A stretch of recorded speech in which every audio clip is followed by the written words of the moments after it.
আল্লাহ সুবহানাহু ওয়া তাআলা দুই ব্যক্তিকে দেখে হাসেন। তাদের ভিতরে এক ব্যক্তি হলেন তিনি যিনি প্রচন্ড শীতের রাতে আরামের বিছানা ছেড়ে দিয়ে শরীরে থাকা লেফ কম্বল ইত্যাদির উষ্ণতাকে উপেক্ষা করে ঝেড়ে ফেলে দিয়ে উঠে দাঁড়িয়ে যান এবং ওযু করে নামাজ শুরু করেন। এই ব্যক্তিকে দেখে আল্লাহ সুবহানাহু ওয়া তাআলা হাসেন এবং তার ফেরেশতাদেরকে বলেন, মা হামালা আবদি আলা মা সানা, কিসের আশায় আমার বান্দা এত কষ্ট করছে?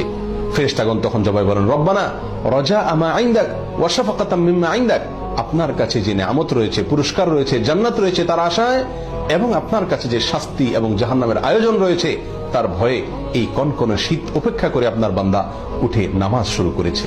তখন আল্লাহ তাআলা ফেরেশতাদেরকে লক্ষ্য করে বলেন, ক্বাদ আতাইতুহু মা রাজা ওয়া আমানতুহু মিম্মা খাফ, তোমরা জেনে রাখো আমার বান্দা আমার কাছে যা আশা করেছে আমি তাকে তা দান করলাম, আর যে আযাব থেকে জাহান্নাম থেকে বাঁচার জন্য যার ভয়ে সে এমনটি করেছে আমি তা থেকেও তাকে নিরাপদ ঘোষণা করলাম।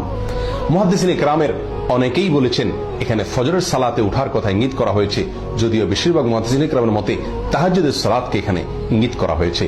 আর অপর ব্যক্তি যাকে দেখেও আল্লাহ সুবহানাহু ওয়া তাআলা হাসেন তিনি হলেন ওই ব্যক্তি যিনি আল্লাহর রাহে জিহাদ করতে গিয়েছেন এবং জান্নাতের আশায় জাহান্নামের ভয়ে তিনি নিজের জীবনকে বিলীন করে দিয়েছেন, নিজের জীবনকে অকাতরে আল্লাহর রাহে তিনি পেশ করেছেন নজরানা হিসাবে।